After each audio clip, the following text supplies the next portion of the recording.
Despite what their moms told them, they just aren't talented enough for radio. Unfortunately, anyone can have a show these days. Sean. Well, I'm pretty hard to figure out sometimes. In fact, I can't even figure myself out sometimes, so don't you try to. Joe. You're an idiot. And really a disloyal person. This is the Cuse Militia. Those two unapologetically biased, orange-blooded homers, Sean and Joe. It's the most bullshit thing I've seen in 30 years. Welcome, orange men and ladies. Happy Saturday. This is the Cuse Militia with Sean and Joe. At Cuse Militia on the socials. Go there, join the militia live right now, in fact, on Twitter.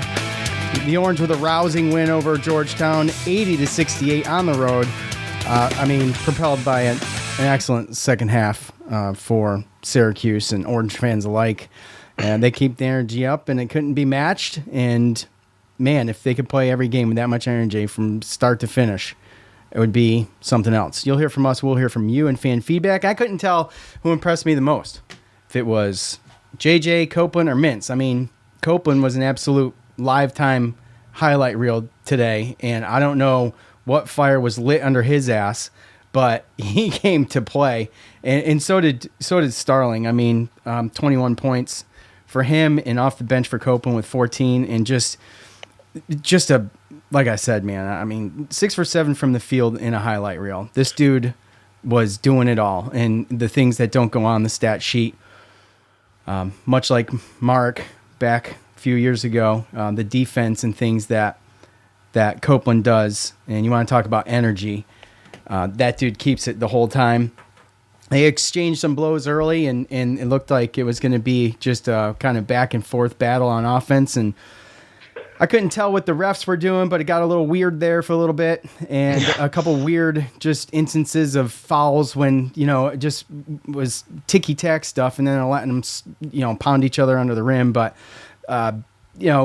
defense tightened up mid first half. At some point, I felt like it was a little too easy for Georgetown to get inside, and way easier than it should have been, and some, lapses in concentration there. But, how about Hema too? I almost forgot to even mention him. We haven't even seen him a bunch this year, but he did enough, just to a block and 3 rebounds. And like I said, man, the energy was impressive. I was extremely happy with the way they played on offense and defense. I mean, we don't know what a Georgetown is as far as their season goes, but like Joe said, keep an eye on these teams, Colgate, Cornell. You keep an eye on the Gonzagas and the Tennessees, and just see where some of these games land. But obviously they have a talented team. Syracuse, too, by the way, kept Epps under his average of 19. He scored 17, but kept him under his average and kind of reeled a bunch of other guys in who are also scoring in double digits most of the time. So, it felt a lot like old school Syracuse, Georgetown. And with that said, the fans up in D.C. with the Let's Go Orange chant breaking out, what just took over the arena at one point. And that kind of stuff gives me chills, dude, because, it does still feel a little bit like there's some animosity there. As far removed as these kids are from this rivalry, there's definitely some energy and hatred between these two teams, which is always good. It makes for a good game. So, yeah, Georgetown, look, 5 of their players that they rely on are, first-year transfers. So, I mean, you can see their talent. Supreme Cook played a good game down low. You saw glimpses from all the starters. Brumbaugh, I thought, had some good minutes. He had some excellent minutes. It's very frustrating defensively for Syracuse. Yeah. So, I mean, you see the talent on their team, and also, you heard the announcers and Ed Cooley talking about this might be one of his better shooting teams, and they 5 of 26 from the 3-point line. just wasn't going to cut it. When they started driving and taking it to the hole and things like that, then they started, scoring a little bit, getting to the free throw line. But to me, it was our defense. We didn't let bad offense turn into bad defense. No fast break points. Did not get into our feelings, and that was the most impressive thing to me, and probably one of the reasons why Georgetown didn't shoot that well. The defensive energy was there the whole time, no matter who came in. There were some frustration fouls. We saw Benny Williams, or not Benny Williams. We saw Chris Bell push Brumbaugh, that one time, and they were getting frustrated with him. But he got taken out and obviously talked to and everything like that. So the defensive energy was there for pretty much the whole game. There's some lapses and there was some easy buckets and things like that. They had Naheem only played 4 minutes, and Malik Brown played 27. Hema in 9. As far as moving around and being able to put yourself in good, defensive positions and stuff like that. But yeah, dude, overall, it was very impressive. JJ Starling, his shooting performance, I thought, was the thing that impressed me more than anything. Something tells me that what Quadir Copeland did today is the stuff that, he doesn't practice and, things like that. So to me, what Malik played great. Quadir played great. They had some great plays, some putback dunks. Malik Brown and Copeland both made, moves to the hoop that, especially Malik, and scored and did some things that we hadn't seen. So, their confidence is growing. And, Judah doing his Judah things. But JJ, to me, in his outside shot today, 3 for 3 from the 3-point line, and making some jumpers, some key jumpers. To me, that was probably the biggest surprise. But, to get all those guys to put in those type of minutes, and then still anybody who was on the court just have that defensive just tenacity the whole time. That to me pretty much is what did it, and realistically it stood out to me. I'm glad that we're as deep as we are because, we can move things around, and even Benny came in, got some rebounds, had an assist give and go to Judah Mintz, and it looked like he was in the game and he looked like he played solid. He played 11 minutes. So overall, there's not really too much negative to say, about this game. No. And yeah, Starling, we've talked so far throughout the year about how, we know how talented this guy is, and he's just new to the team type thing and got to come into his own. But he was target practice today. Just awesome and good to see, and going forward for, just the team in general. And, you look ahead and see, talk about depth and a chance to have a Chance Westry coming in a few weeks, or whatever the case is this year, right? Let's just say, right. Look, it's going to take him a while to get his sea legs under him, but I think that at the end of the day, when you talk about depth, if everybody can stay healthy, it's going to be, who knows? I don't know what the ceiling is for this particular team this year, if they can put all the pieces together and get going. Yeah, no, that's the mystery, right? I read somewhere that we're like a top 10 youngest team as far as in college basketball, right? So, and we do have newcomers and people that are coming on, taking on bigger roles. So, yeah, and we've seen it to where different players step up, every game. We've seen the Judah Mintz, Chris Bell games and things like that. And, Chris Bell and Justin Taylor didn't shoot great today. I think it was only 8 points between them, but we had other guys step up. So, kudos on Autry to be flexible with his lineups and to get people out when he notices that there's, mismatches, to have the wherewithal and to come out and start Malik Brown and not just come out with whoever started at the beginning of the game. Yeah. Right. So yeah, dude, it's we see different things. And honestly, like I said, the man-to-man, it is a refreshing sight for watching or having to watch, however many years of the 2-3 zone. And, obviously as the game is gotten, progressed and, the way that people play basketball and you got centers, stepping out to shoot threes, the zone just, I don't know. We've usually last couple of years, if we played against a good shooting team, then normally they hit a decent amount of threes. And now it's just we played a couple different teams now.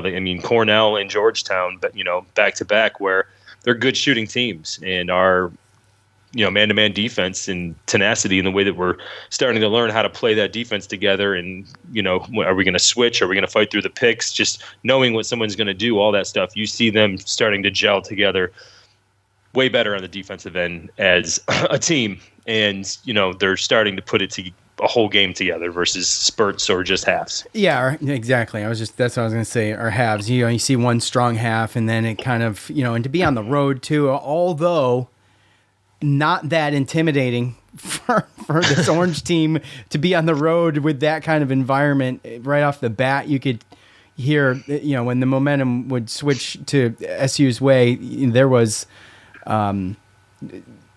audibly, you could tell how many fans were in that arena. And I thought that was awesome. That was so nice. And it's just such a finger right in the eye to Georgetown and their fans. I love every second of it. And, And, we talked about, I was really nervous about this game. You said this game scares the shit out of you, and which made me think, and I'm like, man, that it really could be a disaster. And they didn't let anything intimidate them today. They held strong. The officiating, like I said, was just weird. And, to get through all of that, I think even at one point, the broadcaster said something about, letting them play a little bit and not calling some of these ticky-tack deals, because you'd see something that was ticky-tack called, and then you'd see someone get hammered, and you'd be like, what are we doing here? So anyway, which is typical. All right, let's, do you have Facebook pulled up? Wait, real quick too. This whole thing's going to be the episode. So Oregon plays today, and they play again on Wednesday, Joe? Is that right? Tuesday. The 12th. The 12th. Okay. So yeah, that's Tuesday. So we're not going to do a preview for Oregon. We're gonna forego that, and then we'll be back here next. Well, we play. Did you say we play Sunday next week? Yeah, we play Sunday at 1 o'clock. So I don't know if you'd want to. We'll be back here Monday. The following Monday. Right. Yeah, unless I get a wild hair at my ass, which it's possible. It's just I don't know what we're looking like. Right. Anyways, we've wanted to come and do just a live kind of reaction as quick as we could after the game for a long time. Just doesn't usually work out with things being on a Saturday and the time of day. I feel like it being 11:30 today just kind of worked out. So yeah, we both got our stuff done early, and here we are. So. All right, let's head over to Twitter. At Baptized by Fire 7. Well, that was fun. Is it allowed to be basketball season when it's football season? Is it allowed to be football season when it's basketball season? I feel like I'm in writing a Syracuse themed Dr. Seuss book. All right, that's funny. I couldn't read it well, so maybe. I didn't understand what the hell he was trying to say. Once again, at Tyler Morona, our guy. I'm sorry, Dom. Now I feel bad. Dom didn't get the cheers. I did make a Dr. Seuss tweet. That could be for both of them. There you go. I did have a Dr. Seuss tweet earlier in the game. I thought, maybe he got some from that. Tyler. Quadir Copeland ended the Georgetown program. That follow-up of that miss, I think it was Judah, that follow-up dunk on that miss of Judah, he was just waiting. He started to head towards the basket, probably to grab a rebound, but that is decision-making on point. That was the one that did it for me. I was just like, oh my gosh, this game's done. He had the lane wide open, and when that type of stuff happens, you go up there and you just hope you get that perfect bounce off the rim to put it back. Doesn't always happen like that. No, it doesn't, and just everything fell his way today, and it wasn't his only one either. He had tremendous offense today, and we know what he can do on defense, and you see stuff like that. It just gives you a lot of excitement, a lot of hope for him coming into his own. And we could see it last year, and like you said, he's been getting the minutes. It's just what he does is he just changes the tempo of the game most of the time, and he's just disruptive out there. But today was totally different. It was a different Copeland than we're used to seeing, and so be it. At David Super, great team win. A lot to like about the energy. I'd like to see them D up a bit better on all those easy Georgetown layups that were made, especially in the first half. Yeah, I agree. They were getting in there way too easy. And fortunately, he goes on. Fortunately, that the Hoyas only shot 5 for 26 from behind the arc. Mintz, J.J. Copeland, absolute beast. Yeah, why doesn't he just do the show? Why doesn't David just do the show? All great points. Mm-hmm. And I was a little nervous at first. And talk about getting in the lane easy and stuff like that. And Syracuse has kind of struggled there and getting in foul trouble. But like you said, we used to call Jim Boeheim the chemist, right? When he would early in the year just change up his lineups and try different things constantly. And I think Red has a little bit of that in him. I mean, he learned from one of the best, and what he did today with his lineup and using the guys that he has, he did, an excellent job. Unfortunately, we're still kind of waiting for McLeod to come into his own. He wasn't terrible when he was in there, I guess, but Hema, a true bright spot there, if that could blossom. You know what I mean? Oh, yeah. You need that guy. And Malik Brown's Malik Brown, so you're going to get him doing his thing, although a little quiet today, but he's still doing his thing. So, at Jeff and CNY, awesome seeing JJ and Q come up big. Hopefully the start of something big for those two. Absolutely. At MF Brightside, Matt and Manoa. JJ gaining confidence and great energy from Quadir and Hema. Judah is a walking bucket. And Judah had to sit for a little bit too, which with 3 fouls in the midway in the second half, I think he sat for about 5 minutes. And there wasn't really a lot of surge from Georgetown as far as, it could have been a whole lot worse. Let's put it that way. Because, he was running it out there. And, again, having to sit with some fouls. But I think he came back in at like the 6-minute mark or something like that and ended up fouling out eventually. But by the time he fouled out, that was it. The game was over. So, yeah. Yeah. No, there's a couple on Facebook that kind of go along with Matt's comment. John on Facebook, tons of fun. So glad to see so many guys contributing. JJ, Quadir, Brown, etc. And Judah is a beast. And also, what is it? Yeah, top fan Steve. Finally, Starling. Waiting for that. Sorry. No, you're good. Finally, Starling came alive. Hema got good time and contributed. Copeland, player of the game. It's an argument to be made between Copeland and JJ. Both of them came out of their shell a little bit today. That's why I can't call it, man. I can't call it.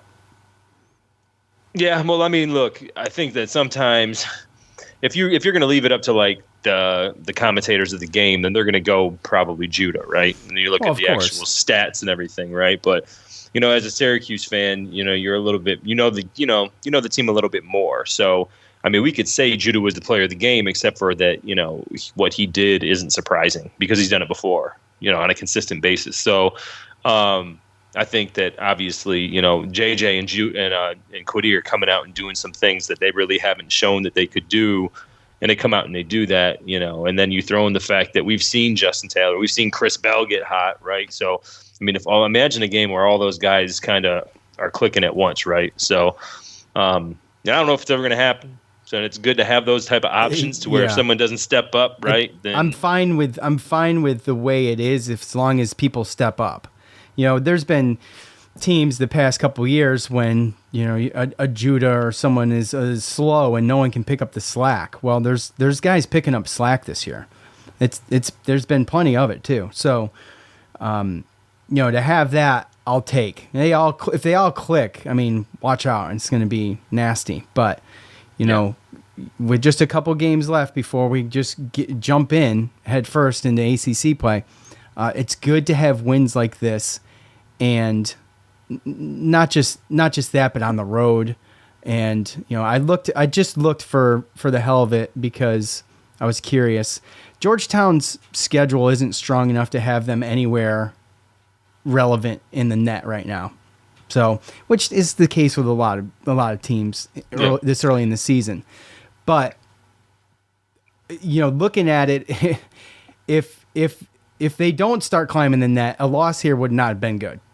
It would not have been good. It would have been like a quad 3 loss. So, right. I thought there was a chance that it might have been a little bit better than that, but I think they were in like the 200s or something like that, but they weren't. So, at Cuse Waterboy 2, when your dog isn't fully housebroken and they pee inside, so you have to stick their nose in it. That was Syracuse to Georgetown today. I like that. Yeah, it's like we talked a lot about, is the rivalry still a thing? And through since we've been playing every year since 2018, the field today was, I thought, pretty good. But I think this is it, right? I mean, this is the end of the series. They're not scheduled to play anymore, are they?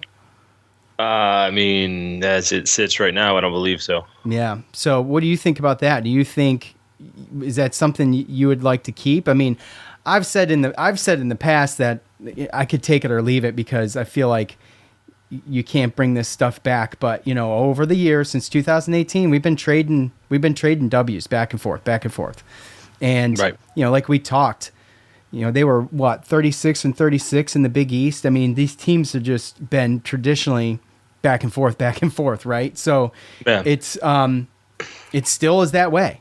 And it still has some of the hatred that surrounds it. And I think it's always, for us older fans, I think it means a lot, for speaking for myself, but I think a lot of the other older fans would agree with me that it just feels good to win this game. It feels good, really good to win this game. Oh yeah, absolutely. And again, I wonder because for us, from our retrospect, right? I mean, we've had Jim Boeheim and now Adrian Autry, who's played in these games, right? And a lot of times, I mean, this became a rivalry because these were two of the better teams in the Big East, and they played 2 times a year, sometimes 3 with the conference tournament. And a lot of times, these games meant who was going to win the conference, right? Yeah, we're just playing for W's. It used to mean a whole lot more back in the day. And it used to, yeah. And then when we went to the ACC, I think the reason why we still got a chance to continue it was because Georgetown's kind of kept it in the family, right? I mean, they had John Thompson, and John Thompson, after a little while, Ewing. There was a couple in between. There was a couple. And to get John Thompson Jr., and we got Patrick Ewing after that. So there's always been coaches and people that have been part of the staff that have been able to kind of keep that going, right? And be able to talk about the past and what this rivalry was and get their players pumped up.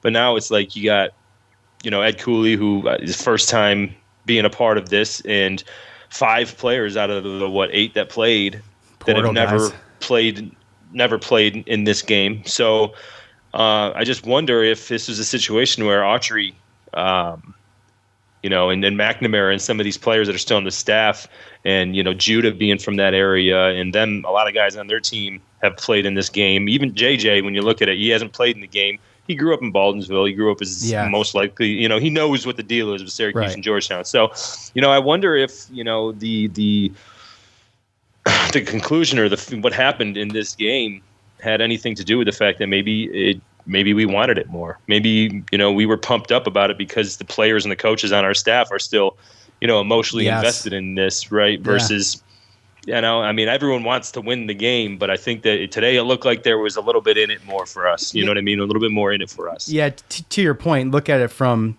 Coach Autry's perspective. You think he wanted to go into Georgetown and not give everything? He was razzed up on the sidelines a couple times. He was getting in it. And, and I was ready for him to just do the tearaway and have a jersey and go, you know what I mean? He wanted to go out there and play. I mean, he knows it. He lived it. And, Cooley hasn't. He has no connection to it. So and it's his first game head coach. Yeah. And this might be, if this is the last time, you want that to be a W. Yeah, it's a lot different. You're right. It's a good point because it's a lot different from our bench to their bench, just players and coaches, just across the board. It's not even close. And you're probably right. I mean, that could have been the way the energy was kept up, and I'd like to see that every game. But that could have been part of it. Who knows? Maybe Coach Red gave a tremendous halftime speech. I was like, look, because I think the largest lead of the first half was like 5 points, and then they just slowly they would get to 6 or 8, and then it would close it back up, and then finally, they just, I wouldn't say they blew it open, but you could tell which way the game was headed as far as momentum goes, and when I just.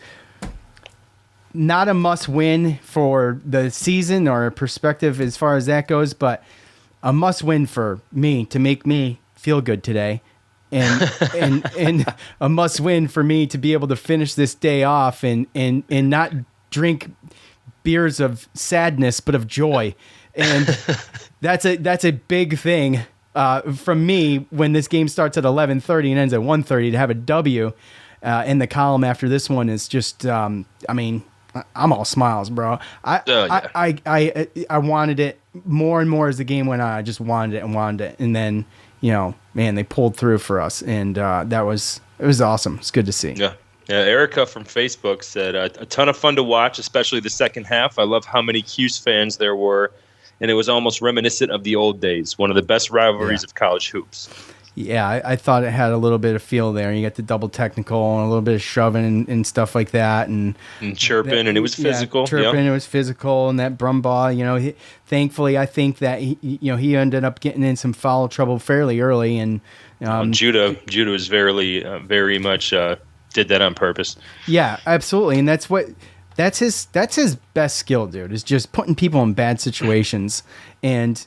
A lot. I mean, I wonder what his finish. I wonder what his and one rate is. I would love to see that because I'll bet you compare his and one rate to anyone in college basketball, and I would just love to see that stat. Those are the things. I mean, I would like to know where he is as far as ranked as fouls drawn. And free throws shot. Yeah, right? free throws shot. It's just like it's so deliberate. Like there was at one point he went at him two different times and got 2 fouls super fast. Boom, boom, got him with 3 fouls and got him out of the game. That dude was being a problem, and Judah was very deliberate in the fact that I'm going to drive and I'm going to get this guy in foul trouble. And that type of mental.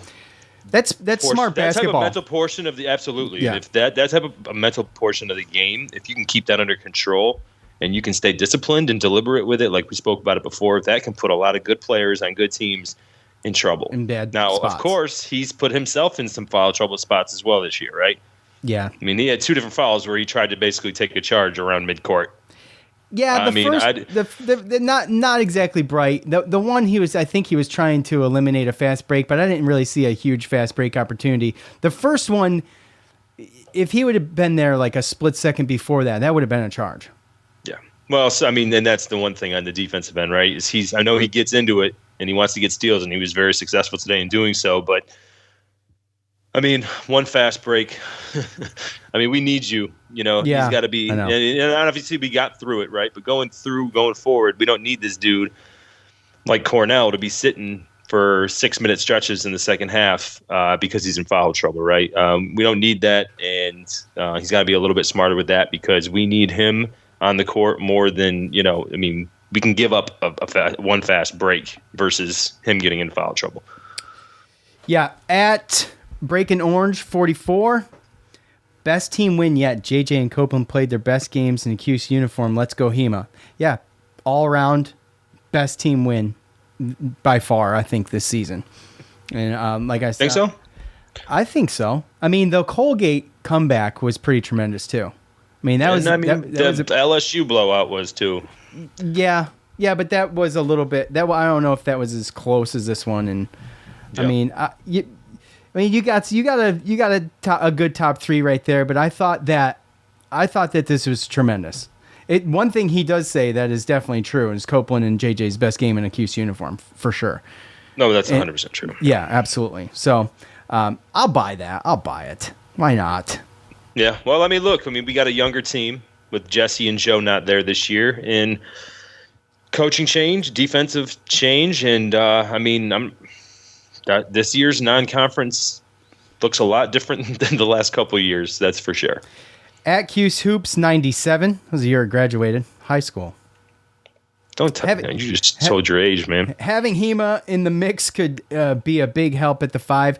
And I want to know, what you think. Can Hema keep it up? Can he play like this all the time? I mean, the one thing I'll say, though we're lacking a little something there.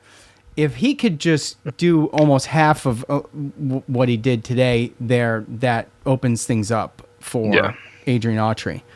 I mean... Oh, 100%. But, I mean, you remember in the beginning of the year, he wasn't even dressing, right? So, I mean, I think there's something there. I think that I don't know for sure, but to me, it's like there was an injury, and he's still trying to get back into game shape and figure it out, right? Obviously, with Naheem, you're gonna try him and get him out there and see if he matches up well. I think there's gonna be teams where he does match up well, and he's gonna get more minutes than 4, right?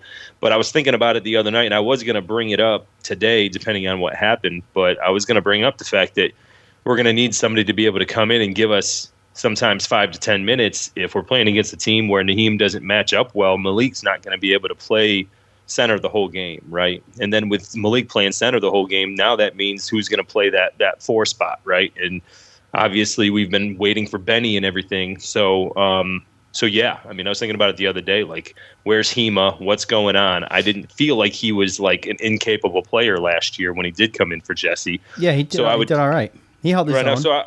So just by now, I would have assumed that we would have seen him. But like maybe he's working back from something and getting in the game today against Georgetown and putting up those minutes.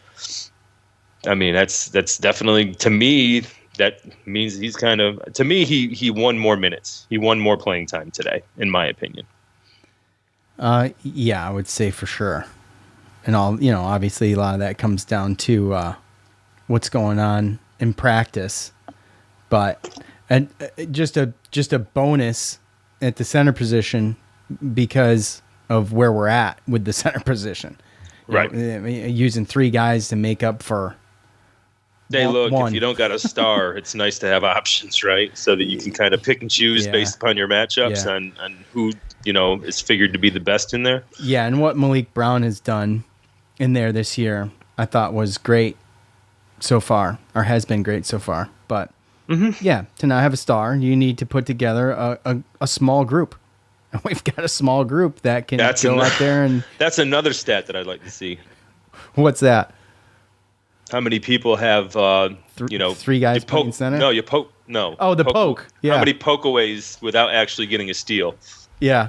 Because that doesn't make the stat sheet. It doesn't make the stat sheet, but it's disruptive and it ruins the flow of a series. You got to start all over again because a lot of times when he does that, it just goes out of bounds and then you got to inbound the ball and the shot clock's obviously low and those things that he does are just, you can't put a price tag on them. It's just pure talent. That's like I said last time. That's a skill to be able to do that without fouling. I can't think of a time when he has fouled doing it. I'm sure he has, but I can't think of one off the top of my head. Most of the time, it's pretty damn clean. It's a timing thing for him. He's got it down. So yeah, that's like one of those things. He's practiced his whole life. Yeah, yeah, and it just works. Judah had a good one today too, if I remember right. Yeah. Mm-hmm. So that he took back. So, just a great game. Glad to get the W, and especially it being who it was. But a great confidence builder too, because they're going to be on the road again. David, where did I see this, David? Where was he? Was he chatting it in the spaces? Or where the hell was he chatting this? Oh yeah. What's up with playing Oregon on Sunday at 1 p.m. in South Dakota? What did the schools just have a handshake deal to play a game at a location almost perfectly between Oregon and New York? I mean, yeah, what's up with that? I didn't even know it was in South Dakota. It's getting us prepped for all those games that we're going to have to play against Stanford and Cal. Oh, my gosh. That's another thing. Like, I see FSU's, there's a lot of rumors going around about FSU going to the Big Ten. I hate that idea. No. I know. I'm just saying. I hate it.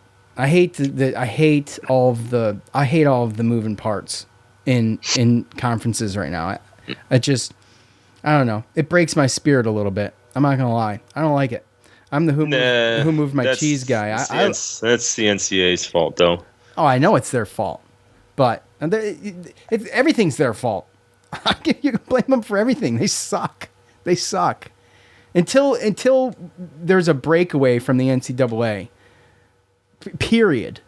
Then we're gonna absolutely have to deal with dumb stuff like that.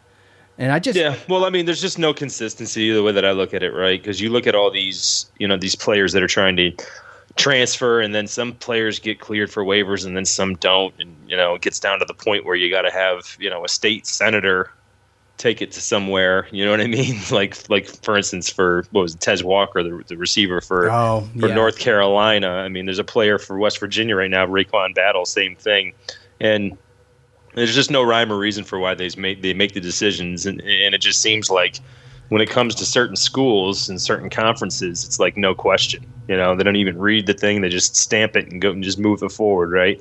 And then there's other ones that I mean, if there's Power 5, you're going to have different strength of schedules. But if there's 5 Power 5 conferences, I mean, they kind of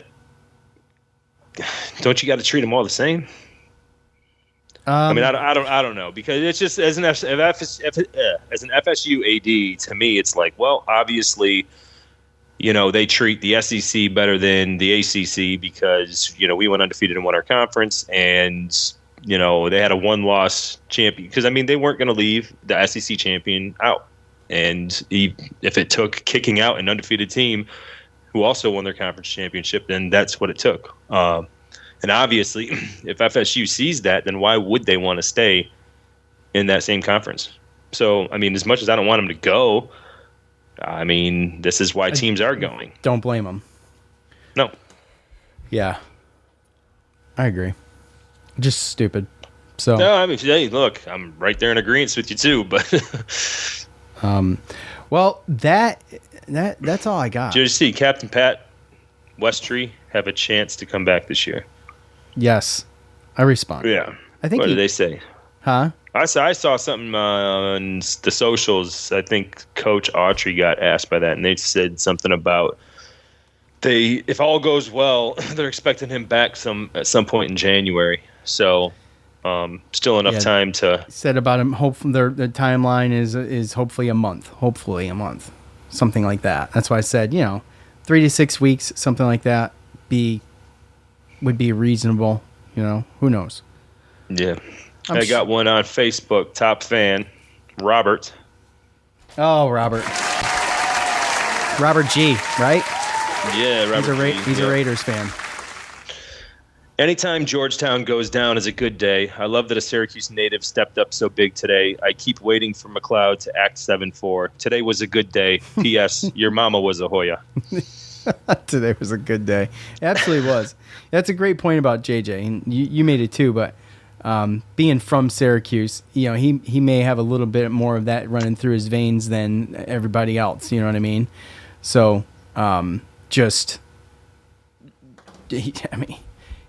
he showed up. That's for sure. Right. Today was his day. So yeah. But you read a lot of these comments and like some of the things that you said too. I mean, if there's any, this Syracuse Georgetown, we talk about, is it a real rivalry? Is it a this? Is it a that? I mean, to sit here and say it's 1:30 in the afternoon and today was a good day just because we took care of Georgetown and we didn't lose to them. I think that still says that there's something there. There's a generational thing there though, and that's my point. Like there's if I had to guess, I would say that Robert's around our age. You know what I mean? It's not the young kids coming up talking about Georgetown. They don't remember it. They didn't live it. And, right. They just, that's why you get a lot of these younger kids. I say kids, guys in their 20s or girls in their 20s. They're thinking really about like what, at one time, okay, we tried to force a Duke-Syracuse rivalry. Clemson-Syracuse. Yeah, you remember all this, right? So it's just like, it's not a thing. And the reason, like, we talked about this, and when this series first started, and I said, look, I don't really think it's a rivalry. I mean, it's been too long. It's not heated up, but it's heating up again because we've been playing every year since 2018. So that was kind of my point in asking, like, this could be a rivalry again if they played every once a year. I just think rivalries are going on the wayside. I mean, some will still always be around, but you know, you decide with all the movement in the conferences, and you know, rivalries are made when you're playing once, twice a year, something every year. It's worth something. Exactly. Like now you have all these movements into conferences, and now the conferences are so big that, you know, in football, for instance, you know, you don't even play everybody in 1 year, right? You don't play everybody in 2 years, I don't believe. But it's just doesn't it take 3 or 4 now to do that?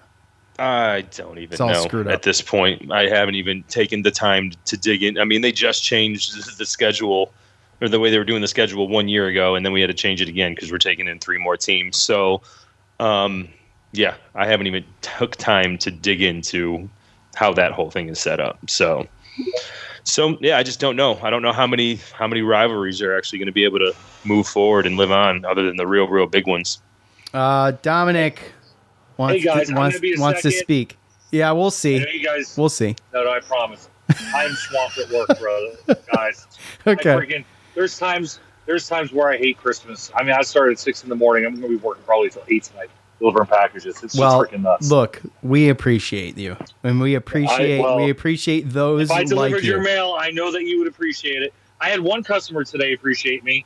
He gave me a bottle of Jack with a nice double etched glasses set. So I'll take that's that nice. Hey, don't crack that open so you get home, right? Yeah, don't be getting don't be getting thirsty. That's out why there I left about it in the 5 back o'clock. of the truck.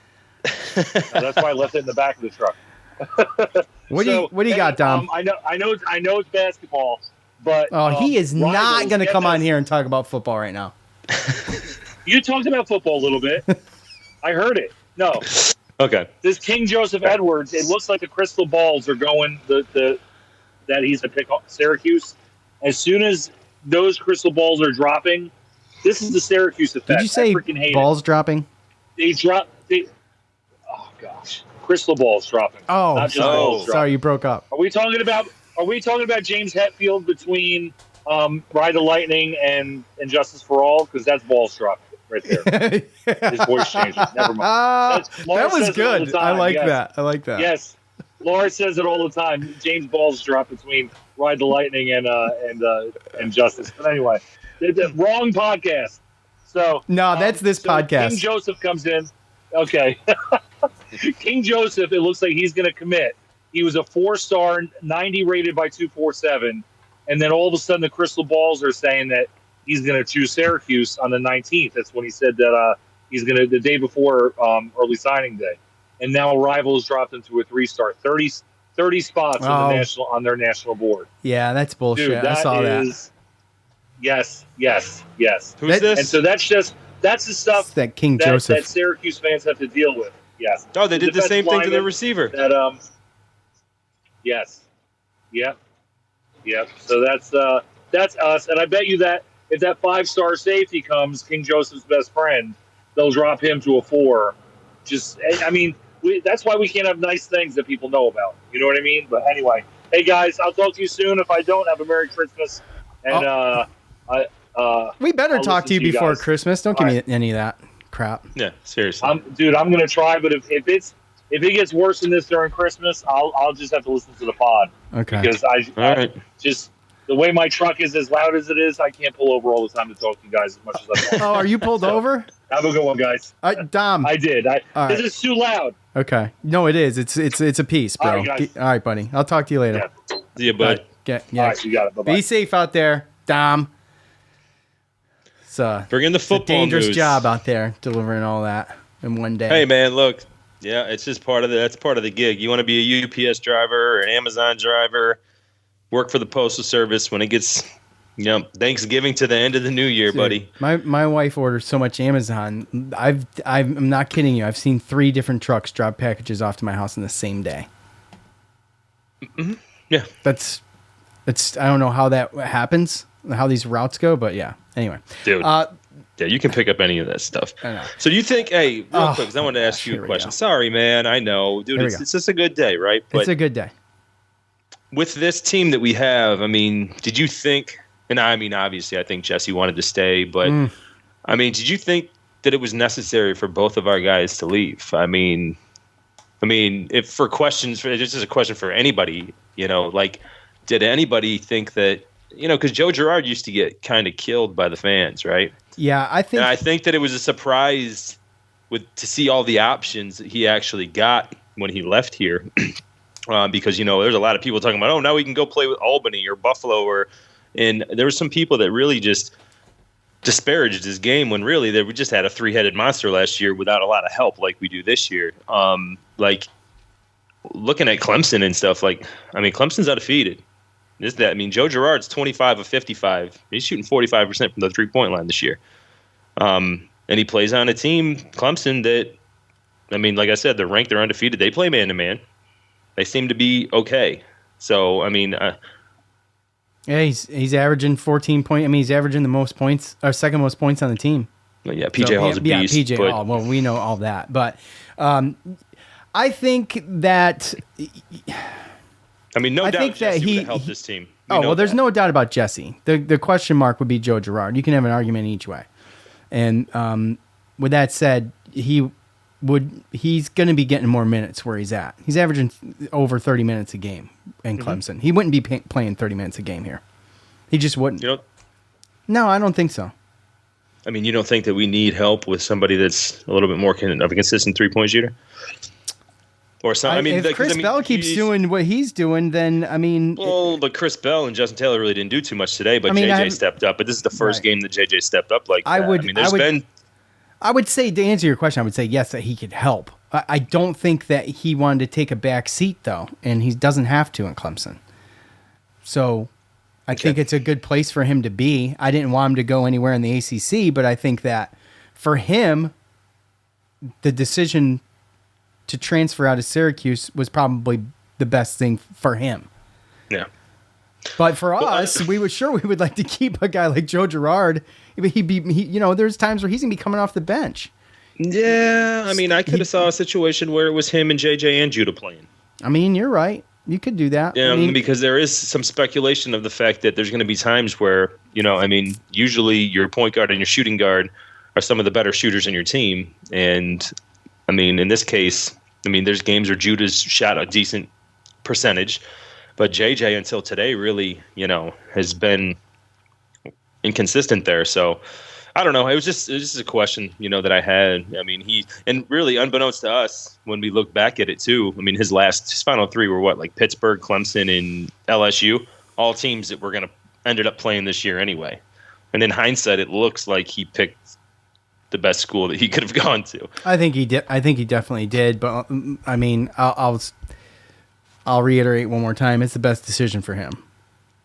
For him personally, yeah. For him personally, he made the right choice. And as much as I hated seeing it, and it's not any fun catching total and utter shit from fans constantly. Yeah, that's why it's not that cool. It's not that cool. He wasn't that bad for us. He had his moments where, he maybe went cold, but at the end of the day, he's a talented guard, and he did, he's showing it off now. Plus, if he stayed here, wouldn't he be in his fifth year? It's his fifth year, right? So this is his COVID year. So, think about it. As bad as everybody wanted him to in the beginning, he would have been a fifth-year senior this year, and who knows? Who knows what could have happened for us? I just don't think he'd be playing 30-plus minutes a game. That's all. Yeah. Well, look, at this point, the other day, he's basically, he's tied for seventh in three-point field goals made in ACC history. So he's getting an extra year, though. Things are way different now. Like, name some of those names. They're probably guys that weren't 5-year guys. No, there wasn't a lot of 5-year guys anyway. Well, that's what I'm saying. Some of them are 3-year guys, but JJ exactly. Reddick. Okay. JJ Reddick. He's a 4-year guy, right? He played all 4 years. Yeah, Dennis Scott, Trajan Langdon. Randolph Childress. I mean, yeah. You're naming names that I don't even know. Well, a couple. I mean, yeah. So, anyways, I think stats are skewed these days. You got 5-6 year guys, and I'm talking for both football and basketball. It's just not how things used to be. And when I get it. I know, but when you talk about it as a cumulative, like over the course of this long to lead whatever, it's like Jerry McNamara in Syracuse, and he played 4 years, but he had so many post-season opportunities to add to his totals, but he still only played 4 years. And Joe Girard, he didn't have those opportunities. Let's be honest. But I'll tell you what, I mean, he didn't. He didn't have those NCAA games or those long ACC tournament. I mean, we had a COVID year that was shortened, right? So, I mean, when you look at it, still, if you take away the 3-pointers he's made this year, he's still top 15. You could say the same time for Buddy, too, by the way. I mean, he was on and pace. Buddy's 11th all time. Yeah, and what he played, 3 years? So 4. Was it 4? Okay, I'm sorry, yeah, but he still had a COVID year he could have used if he wanted to. If he wanted to, yes, he could have. And we did have a COVID shortened year, and then there was no postseason. So yeah, I mean, but realistically, like I said, I mean, even if Joe Girard didn't have his 5th year, he still would have been top 15. I mean, in the way that some fans talk about him. I mean, come on, top 15 all time in the ACC. Yeah, it's pretty. I mean, he was good for us. Yeah, he was, and he still would be. Just there's a lot of talent at that position on this team, and of course we could use him though, absolutely. So, all right, that is going to do it. Appreciate all of you for listening, everybody in the spaces. Appreciate all of you guys. We'll see what happens this week with the Oregon deal, but I don't know. Maybe we'll surprise you, and we'll go from there. How's that sound? For Joe, I'm Sean. We're out. Peace.